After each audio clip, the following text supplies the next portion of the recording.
Welcome to our channel law Kaksha student. आज की video में हम डिस्कस करने जा रहे हैं कोड ऑफ क्रिमिनल प्रोसीजर 1973 में सेक्शन नंबर 482। 482 सेक्शन किस बारे में बात करता है? हमारे सीआरपीसी में इनहेरेंट पावर्स के बारे में। किसकी इनहेरेंट पावर्स के बारे में? ध्यान से समझना, हाई कोर्ट की इनहेरेंस पावर किस सेक्शन में दी हुई है? सीआरपीसी में सेक्शन 482 में। क्या कहता है सेक्शन 482? रीड आउट करते हैं। Saving of inherent powers of high court. अगर हम सेक्शन 482 सीआरपीसी में 1973 में रीड आउट करते हैं तो उसकी हेडिंग से हमें क्या समझ आता है? Saving of inherent powers of the high court, यानी कि जो हमारी इनहेरेंट पावर्स हैं हाई कोर्ट की, उसका सेविंग क्लॉज कौन सा है, यानी कि किस सेक्शन में उस पावर को क्या करा गया है? सेव करा गया है। सेक्शन 482। तो ध्यान से समझना, inherent powers of high court not defined in section 482। Section 482 क्या है? एक सेविंग क्लॉज है जो क्या कर रहा है? सेव कर रहा है किसे? इनहेरेंट पावर्स को। किसकी? हाई कोर्ट की। इससे सेव कर रहा है। हल्का सा मैं आपको बता देता हूं, जब आगे पढ़ेंगे और ज्यादा आपको क्लियर हो जाएगा। जो भी हमारे रेस्ट ऑफ द प्रोविजंस है, यानी कि जो भी हमारे सीआरपीसी के प्रोविजंस हैं 482 को छोड़ के, उनसे सेव कर रहा है कौन? हमारा सेक्शन 482 इनहेरेंट पावर्स को हाई कोर्ट की। रीड आउट करते हैं और अच्छे से क्लियर होगा। नथिंग, अब ये टर्म नथिंग क्यों यूज्ड है? नॉट विथ स्टैंडिंग क्यों नहीं यूज? इस चीज को भी आगे की वीडियो में क्लियर करेंगे। Nothing in this code shall be deem to limit or affect the inherent powers of the high court to make. अब यहां तक अगर हम रीड आउट करते हैं तो जो भी हमारी इनहेरेंट पावर्स हैं हाई कोर्ट की, उस पे सीआरपीसी के जो हमारे अदर सेक्शंस हैं वो अफेक्ट नहीं डालेंगे। क्लियर? यानी कि सेविंग क्लॉज है हमारा सेक्शन 482। आगे रीड आउट करते हैं।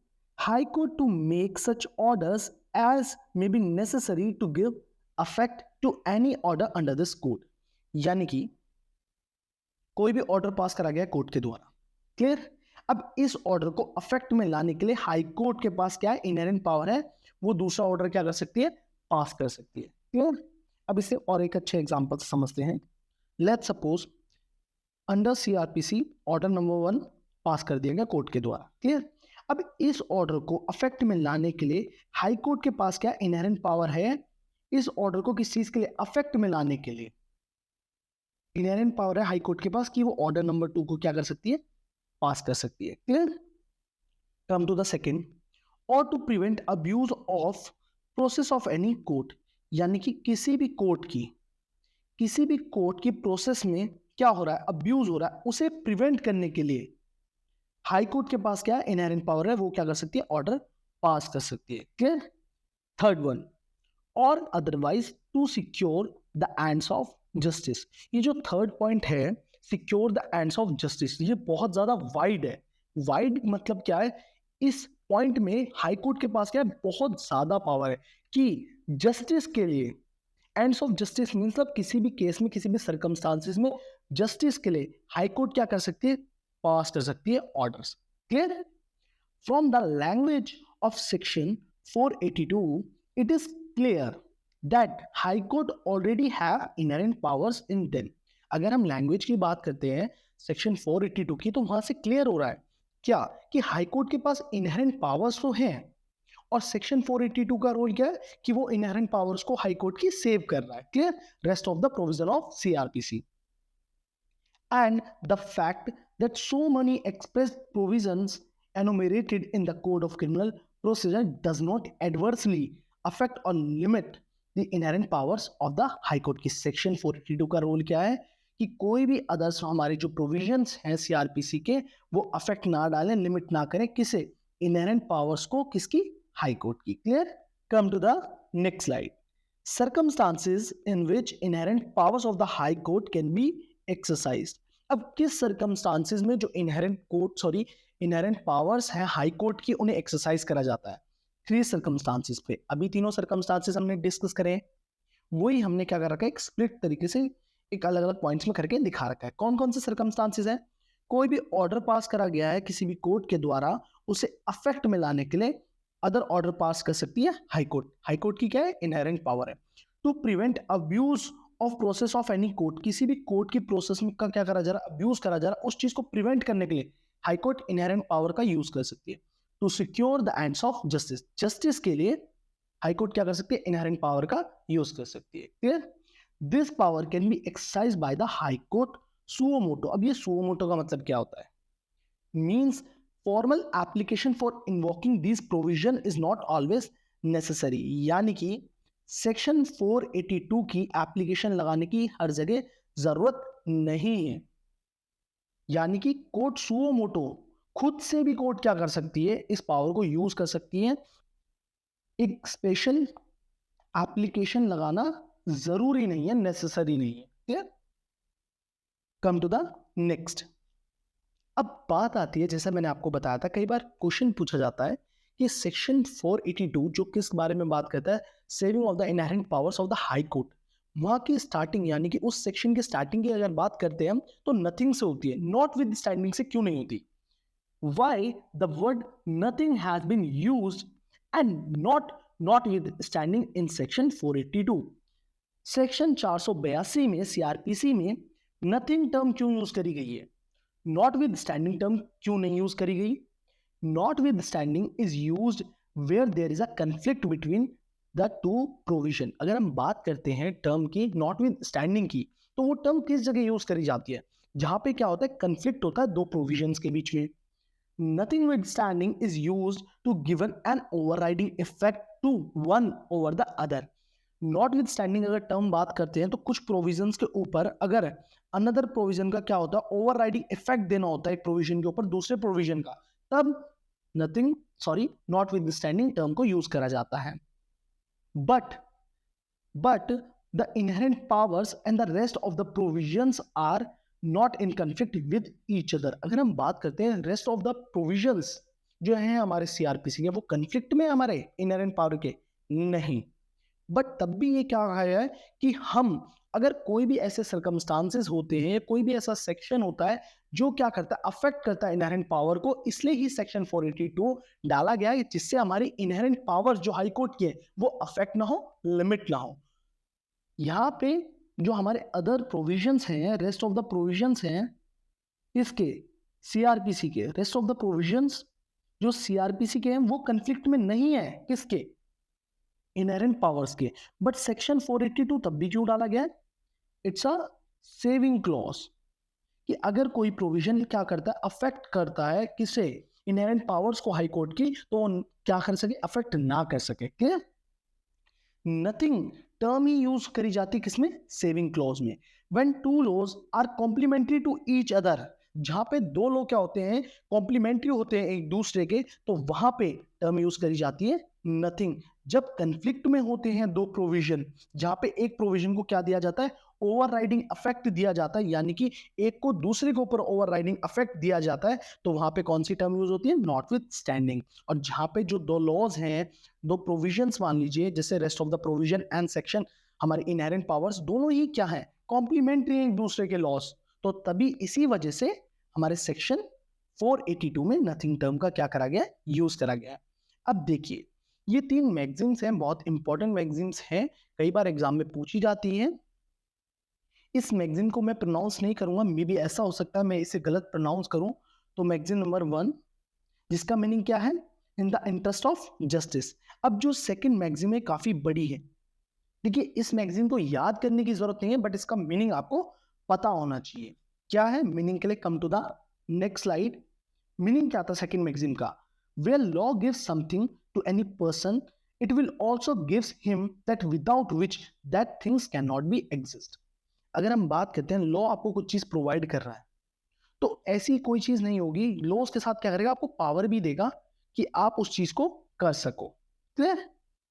ये जो सेकंड मैगजीन है, अभी आगे जब हम केस लॉ डिस्कस करेंगे, Sakiri Vasu versus state of UP 2007 supreme court, उसमें बहुत ज्यादा ये सेकंड मैगजीन आपको क्लियर हो जाएगी। और थर्ड मैगजीन का मतलब क्या है, in the absence of law. दो लैंडमार्क जजमेंट हैं किसके, सेक्शन 482 से related, Sakri Vasu versus state of UP, Dharmesh भाई वासुदेव भाई वर्सेस स्टेट ऑफ गुजरात। अब सकरी वासु स्टेट ऑफ यूपी को भी क्या कर सकते हैं, कंसिडर कर सकते हैं। Come to the next slide. I will try my best कि मैं Sakiri Vasu versus state of UP image डाल के मैंने खूब सारे एफर्ट्स करे हैं, जो भी मेरा माइंड एप्लीकेबल में कर सका कि किस तरीके से आपको केस लॉ अच्छे से समझा पाऊंगा, वो मैंने कोशिश करी है. स्टार्ट करते हैं. इस केस के फैक्ट क्या है. देखिए, ये फादर हैं, फादर का नेम क्या है, सकरी वासु. इनका जो बेटा था जिसका नाम क्या था, रविशंकर, जो क्या था, मेजर था किस में, इंडियन आर्मी में. क्लियर. मथुरा रेलवे स्टेशन के रेलवे ट्रैक पे उसकी डेड बॉडी मिली. किस दिन मिली, on 23/8/2003. Clear. Come to the next slide. अब जो डेड बॉडी मिली तो इससे व्यूज क्या है, व्यूज रिलेटेड टू डेथ, कि उसकी मृत्यु जो हुई है उसके व्यूज क्या थे, लोगों ने क्या सजेशंस कहा था, अथॉरिटीज ने क्या कहा था, उसे देखते हैं. जो जीआरपी मथुरा यानी कि जो रेलवे अथॉरिटी थी, उन्होंने कहा था ये सुसाइड है और एक्सीडेंट भी हो सकता है. आर्मी जो थी, क्योंकि कौन थे, रविशंकर जी कौन थे, मेजर थे किसमें, इंडियन आर्मी में. तो आर्मी ने क्या कहा, इंक्वायरी बिठाई आर्मी ने, और 2 times army inquiry were also made, और दोनों ही बार क्या कहा गया कि ये क्या था, सुसाइड था. क्लियर. बट फादर ने क्या करा, डिनाई करा कि जो मेरा लड़का है उसने सुसाइड नहीं करी है, उसका क्या हुआ है, मर्डर करा गया है. Father said it was case of murder. ये किसका केस है, मर्डर का केस है, नॉट सुसाइड. ये सुसाइड का केस ही नहीं है. किसने कहा था, सकरी वासु ने. क्लियर. किसके लिए कहा था, अपने बेटे के लिए, रविशंकर के लिए. Come to the next. Father ने क्या कहा, ये जो टर्म यूज हुआ है ही, ये किसके लिए हुआ है, फादर के लिए हुआ है. ही alleged that in the Mathura unit of the army there was corruption about which Major Ravishankar यानी कि जो उनका लड़का था came to know and he made oral complaints about it. For this reason his son was murdered. अब देखिए father ने क्या लगाया एलिगेशन कि जो देखिए मथुरा यूनिट ऑफ आर्मी है वहां पे क्या था, करप्शन था, और उसके बारे में उनके लड़के को पता था. किसे, मेजर रविशंकर को. इस बारे में मेजर रविशंकर को पता चला करप्शन के बारे में. उन्होंने क्या करा, कंप्लेंट करी, और कंप्लेंट की वजह से उनके लड़के को मारा गया. यानी कि जो मेजर रविशंकर थे उन्होंने क्या करी थी, ओवर कंप्लेंट करी थी करप्शन के बारे में. इसी रीजन की वजह से उनका क्या कर दिया गया, मर्डर कर दिया गया. क्लियर. अब देखिए जो फादर थे उन्होंने क्या करा, article 226 of the constitution of India writ petition क्या करी, सीधा इलाहाबाद हाई कोर्ट में फाइल कर दी. वहां पे क्या हो गई, उनकी जो रिट पेटिशन था वो डिसमिस हो गई. उन्होंने कहा जो इस पूरे केस की इन्वेस्टिगेशन, इस मैटर की इन्वेस्टिगेशन किससे होनी चाहिए, सीबीआई से होनी चाहिए. क्लियर. अब इस सीबीआई को लेके भी एक क्वेश्चन उठेगा, आगे बात करेंगे. वेट. देन उन्होंने क्या करा, अब जब यहां से यानी कि हाई कोर्ट से, इलाहाबाद हाई कोर्ट से क्या हो गई थी, उनकी रिट पिटीशन डिसमिस हो गई, तो उन्होंने सीधा सुप्रीम कोर्ट में आर्टिकल 136 किसके बारे में बात करता है, कॉन्स्टिट्यूशन का, स्पेशल लीव पिटीशन के बारे में बात करता है. तो उन्होंने under article 136 of the constitution कहां फाइल कर दिया, मनी सुप्रीम कोर्ट में पिटीशन फाइल कर दी. वहां पे भी क्या कर दी गई, डिसमिस कर दी गई किसकी, फादर की petition. Come to the next. अब बात आती है इस केस को देखते हुए, क्या सीधा हम डायरेक्टली कहां जा सकते हैं, हाई कोर्ट में जा सकते हैं, मतलब हम मजिस्ट्रेट के पास हमने फाइल नहीं करी, हम सीधा हाई कोर्ट चले गए केस को लेके. सुप्रीम कोर्ट ने इसमें आंसर दिया यस, आप जा सकते हैं सीधा हाई कोर्ट में, बट आप ऑल्टरनेट रेमेडीज जो अवेलेबल है उन्हें पहले यूज करिए. क्लियर. जब आपके पास लोअर लेवल पे रेमेडीज अवेलेबल है तो आप पहले उन्हें यूज करिए. अगर रिस्पॉन्स नहीं होता, स्पीडी जस्टिस नहीं मिलता, देन आप क्या करिए, हायर अथॉरिटीज के पास जाइए. क्लियर. Victim demand. क्या विक्टिम स्पेशल एजेंसी इन्वेस्टिगेशन यानी कि सीबीआई की डिमांड कर सकता था. अगर हम देखते हैं इसे नॉर्मली भी हम देखते हैं, वहां पे जो फादर हैं तो उनका जो कहना था, जो उन्होंने कहा था कि स्पेशल एजेंसी की इन्वेस्टिगेशन करवाई जाए, यानी कि सीबीआई के थ्रू क्या करवाई जाए, इस मैटर की क्या करी जाए, तहकीकात करी जाए, इन्वेस्टिगेशन करी जाए. तो ये एक ऑर्डर या कमांड नहीं लग रहा कोर्ट को कि फादर क्या करने, कमांड कर रहे हैं कोर्ट को. तो सुप्रीम कोर्ट ने क्या कहा कि आप ऐसा नहीं कर सकते. आप ये कह सकते हैं कि मैटर की, केस की क्या होनी चाहिए, स्पीडी एंड प्रॉपर इन्वेस्टिगेशन होनी चाहिए. केस की क्या होनी चाहिए, प्रॉपर इन्वेस्टिगेशन होनी चाहिए, स्पीडी इन्वेस्टिगेशन होनी चाहिए, बट आप किसी भी एक पर्टिकुलर स्पेशल एजेंसी की इन्वेस्टिगेशन के लिए क्या नहीं कर सकते, डिमांड नहीं कर सकते। Clear?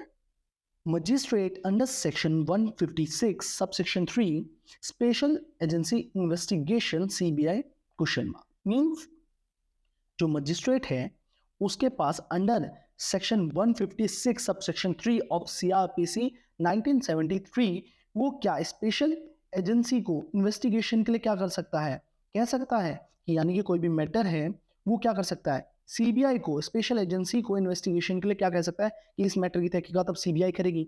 The answer is no. Clear? वो क्या कर सकता है, पुलिस ऑफिसर को कह सकता है कि आप क्या करिए, एफआईआर रजिस्टर्ड करिए, प्रॉपर इन्वेस्टिगेशन करिए। अगर प्रॉपर इन्वेस्टिगेशन का ऑर्डर दे रखा है पुलिस ऑफिसर को, तब भी वो नहीं करता तो अगेन ऑर्डर कर सकता है कौन, मजिस्ट्रेट, किसके लिए, proper investigation and speedy investigation के पुलिस ऑफिसर को। कम टू द नेक्स्ट, अगर हम बात करते हैं मजिस्ट्रेट अंडर सेक्शन 156 सबसेक्शन 3 क्या करवा सकता है, एफआईआर का रजिस्ट्रेशन करवा सकता है। सुप्रीम कोर्ट ने कहा यस। अब देखिए इसमें एक मैं चीज बताता हूँ, केस बताता हूँ। लेट्स सपोज मैं पुलिस स्टेशन गया, पीएस मतलब पुलिस स्टेशन। अब मैंने कहा क्या कर दीजिए, मेरी एफआईआर रजिस्टर्ड कर दीजिए। मैं बहुत टाइम से कोशिश करता रहा, किसी ने भी मेरी एफआईआर रजिस्टर्ड नहीं करी, यानी कि एफआईआर का रजिस्ट्रेशन क्या हुआ, नहीं हुआ मेरा पुलिस स्टेशन में। तो मैं अंडर सेक्शन 156 सबसेक्शन 3 कहाँ जा सकता हूँ, मजिस्ट्रेट के पास क्या कर सकता हूँ, एप्लीकेशन डाल सकता हूँ। किस चीज के लिए, एफआईआर रजिस्ट्रेशन के लिए। तो अब मजिस्ट्रेट के पास क्या है, एंसिलरी या कह लीजिए इंप्लाइड पावर है जुडिशियल मजिस्ट्रेट के पास कि वो क्या करवा सकता है, एफआईआर का रजिस्ट्रेशन करवा सकता है। क्लियर?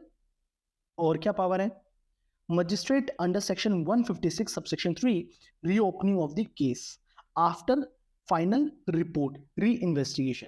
अगर हम बात करते हैं, सुप्रीम कोर्ट ने कहा मजिस्ट्रेट साहब के पास क्या पावर है, 156(3) के अंदर वो क्या कर सकते हैं, किसी भी केस को रीओपन कर सकता है मजिस्ट्रेट साहब। फाइनल रिपोर्ट के बाद भी री इन्वेस्टिगेशन का ऑर्डर पास कर सकते हैं कौन, मजिस्ट्रेट साहब। तो why we discuss the power of the magistrate, क्योंकि देखिए हमने क्या पढ़ा, inherent power of the high courts. तो क्या इनहेरेंट पावर किसके पास होती है, मजिस्ट्रेट के पास होती है, नहीं। मजिस्ट्रेट साहब के पास क्या होती है, इंप्लाइड पावर कह लीजिए या एंसिलरी पावर कह लीजिए। क्लियर? मेन इशू क्या था, whether the complaint on as the matter of the right claim the investigation be conducted by a particular agency. क्या एक कंप्लेनेंट ये कह सकता है कि मेरा एक अधिकार है, मेरा एक राइट है इन्वेस्टिगेशन करवाने का एक पर्टिकुलर एजेंसी से। हम ये मानते हैं एक पर्सन के पास, कंप्लेनेंट के पास क्या है, राइट है इन्वेस्टिगेशन का, बट पर्टिकुलर एजेंसी से इन्वेस्टिगेशन हो ये राइट नहीं है। वो क्या नहीं कर सकता, डिमांड नहीं कर सकता कंप्लेनेंट कि पर्टिकुलर एजेंसी क्या करे, इन्वेस्टिगेशन करे। Come to the decision, section 156 subsection 3 of code of criminal procedure is wide enough to include all such powers in a magistrate which are necessary for ensuring a proper investigation। अब यहां से आपको कुछ magazine याद आ रहा है, अगर law किसी सेक्शन में हमें कुछ पावर दे रहा है तो जो ऐसे, अब अगर हम बात करते हैं 156(3) के पास, तो यहाँ पे ऑर्डर पास करने की पावर है किसके पास, मजिस्ट्रेट के पास। तो प्रॉपर इन्वेस्टिगेशन के लिए भी कह सकता है किसे, पुलिस ऑफिसर को, यानी कि प्रॉपर इन्वेस्टिगेशन का कर सकता है, ऑर्डर पास कर सकता है। क्लियर? स्पीडी इन्वेस्टिगेशन का कर सकता है, अगर प्रॉपर तरीके से नहीं हो रहा तो अगेन ऑर्डर पास कर सकता है। तो ये क्या है, अगर कोई राइट दिया है कि आपको जस्टिस करना है तो कुछ उसके लिए क्या दी गई होगी, पावर भी दी गई होगी लॉ के द्वारा उस पर्सन को। Clear? It includes the power to order registration of an FIR, कि एफआईआर भी रजिस्ट्रेशन करवा सकते हैं 156(3) के अंदर। क्लियर? मजिस्ट्रेट के पास क्या पावर है, इंप्लाइड पावर है, एंसिलरी पावर है, of ordering a proper investigation if the magistrate is satisfied that a proper investigation has not been done or is not being done by the police। अगर ऐसा लगता है magistrate साहब क्या होते हैं, सेटिस्फाइड होते हैं कि प्रॉपर इन्वेस्टिगेशन नहीं करी गई है या इन्वेस्टिगेशन ही नहीं करी गई है पुलिस के द्वारा, तो वहां पे क्या कर सकते हैं मजिस्ट्रेट साहब, ऑर्डर पास कर सकते हैं किस चीज का, प्रॉपर इन्वेस्टिगेशन का।